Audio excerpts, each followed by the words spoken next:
Wall Street Memes Casino. I'm fine. And Sportsbook. Andrew McCart, iFLTV. I'm here with the promoter himself, Mr. Savage Dan. I mean, you're right in the middle of that there. How did you enjoy that? I didn't really enjoy it, mate. I thought I was going to get a right hand at some points. Nah, it was. I think everyone was well behaved. The one we were most worried about was obviously the Joe Law, Stevie McKenna. No swear words, no pushing, no shoving. I did a good job, right? What was said up there? I know Steve McKenna never said anything, but Joe Laws had something to say. What did he say? Yeah, Joe's always got something to say, innit? So he's basically saying, look, I've not come here to make up the numbers. I probably can't quote this. So we've got a mic there somewhere, so it will come out. But he's basically saying, look, this is the hardest I've ever trained. I've been through it to get here, and I'm going to go through you. Essentially, is what he was trying to say. He's really confident. Not many people want to fight Stevie. He called for this fight. Let's remember that. He's obviously seen something that he feels like he can take advantage of. So let's see how it goes. Obviously, Stevie's not an easy night's work for anyone. So that could easily be fight of the night. Yeah, I think so. And to be fair, Caroline Dubois as well. That could be fight of the night because she's up against a tough opponent who's only had one loss, but she's game. She comes forward. She'll sit on your chest, and I sort of like coming out party for Caroline Dubois. Yeah. If that's the best way to describe it. Yeah, and also that loss on Maneo's record isn't really a loss. It's a DQ. So it's going to be an interesting fight. Definitely one that Caroline will have to use as a springboard to kind of catapult herself into the world stage. I think she's chasing that Katie Taylor fight, let's be honest. Does Katie Taylor fight her? Probably not. Who knows? But you can't get in a better position than this. He puts you in, the top position to fight Katie, WBC interim title. So if it's going to happen, it will happen because of this fight. I feel like Caroline at the moment just has too much momentum. I think she's getting better with every day that goes by, and I can't see anything other than a stoppage win. Good. Well, there you go. You're confident on that one. Now, when I think of British title fights over this calendar year, we've had Aziz Bouatsi, we've had Clark and Wardley, we've had Liam Dillon and Rhys Bellotti, just the three that come to mind, and they've been absolute crackers. They could easily be fight of the years at some point. Are we expecting much the same here with Zach Chile and Callum Simpson? It's hard, isn't it? Whenever Zach's in a fight, it's always an interesting fight because he's one of the most awkward fighters I think anyone's ever been in the ring with. He can make good fighters look very, very average. But Callum is the type of fighter that just throws shots. Bam, bam, bam, bam, bam. Sixes, sevens. Very good, very active. He's going to have his Barnsley crowd behind him. So I can't really see any danger of anything other than a potential fight of the year candidate.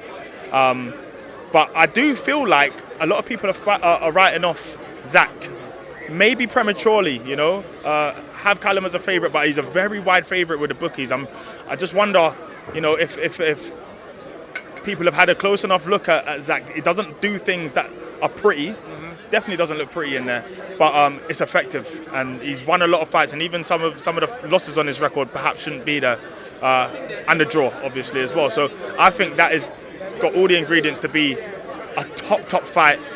Don't kill me if it ends up as a stinker, because Zach can easily be that kind of fighter that just turns it into a horrible fight, and Callum ends up not having his best work. But I think the fans and just the whole experience, the fact that he's fighting at Oakwell, I think he'll rise to the occasion. Well, you do know that if you're going to be the promoter of a show, because we know Ben Shalom's out in LA, if you're going to be the sort of lead promoter, so to speak, the buck falls on you if it is a stinker, right? So you prepared for that? I think I'll just put it on the two fighters, mate. I don't have my promoter's license. It's nothing to do with me. But yeah, look, I suppose it does. I don't think there's much danger of it being a bad fight. I'm just interested to see what type of fight it really is. When I look at a lot of the fights on the card, I can see what it's going to be. That's the fight I struggle with, that top of the bill one. Well, we all know Ben Shalom's out in LA because Big Martin Bakole'S got a tough task in his hand against Jared Anderson. This sort of Barnsley show on Sky Sports sets up as a nice little appetiser for a great Saturday evening if you're willing to stay up. I've not stayed up for a long time. I'm 40-something years old, so I've not stayed up for... My last one was probably Mayweather Pacquiao. I've stayed up, but I might stay up for this one. Do you know what? Do you wake up? I wake up now, yeah. Yeah, you wake up. That's okay. You're still up. Sometimes I snooze.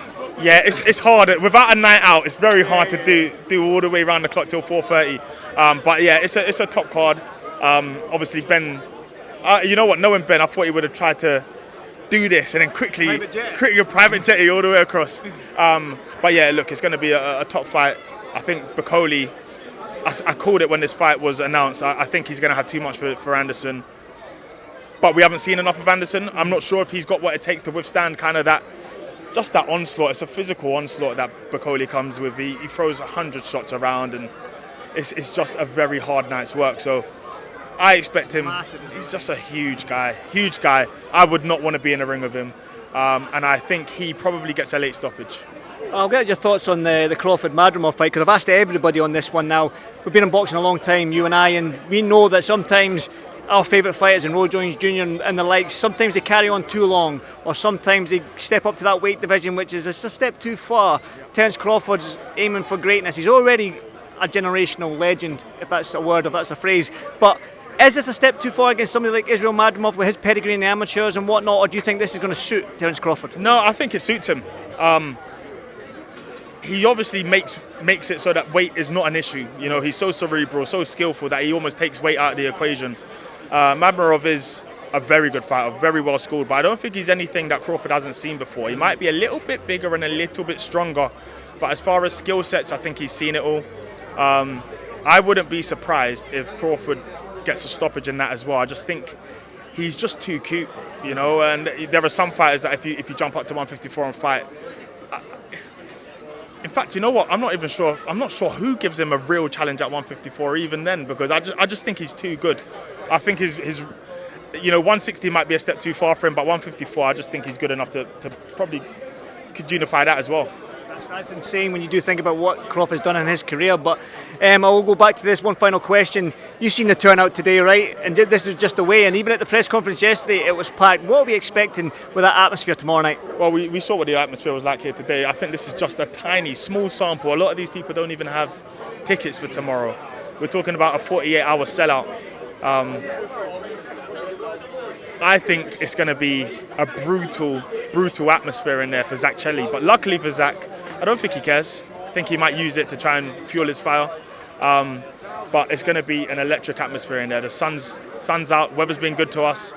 So yeah, I think we're in for a very special night of boxing. Every now and then, you get a show that you're like, oh, I remember that, and that was sweet. And I think this could be one of those. Dan, I think you should get your promoter's licence. I really, really do, man. You're a good-looking man. You can talk. You can sell a fight. That's all you need for a promoter, right? Is it? I'm sure you need a bit more. I think maybe you know a couple of fighters. Yeah, you're right. Yeah, no. Get paid well. That's it. Yeah, you know what? Maybe you're right. And I can play centre mid. Yeah, I'm not playing football again. You see the state of me. Bust lip, sore ankle. I'm not playing football with you ever again. That was brutal. What are you doing? Starting that up again, or is that? I think we should. I think we should. I think a lot of our last shows were in London, and the London shows are a little bit harder for us to coordinate because we're not all up as a team and all of that kind of stuff. So I think we've got to bring the away days back. Obviously, Ben's not here. That's our star striker as well. So to be fair, listen, Ben gets a lot of stick online for whatever, but see when it comes to scoring goals, Ben's the man. Ronaldo, isn't it? He's like Ronaldo. He's going to play his own. R9. R9. Oh yeah, good player. But yeah, we've got a good team. We've got a very good team, especially if you're in it as well. I'm the Duncan Ferguson of the team. No, I'm just headbutting, elbowing everybody. But yeah, I enjoyed it, but it was painful. First game of football, but Savage Dan, pleasure as always, big man, and I'll catch you tomorrow night. Thank you very much.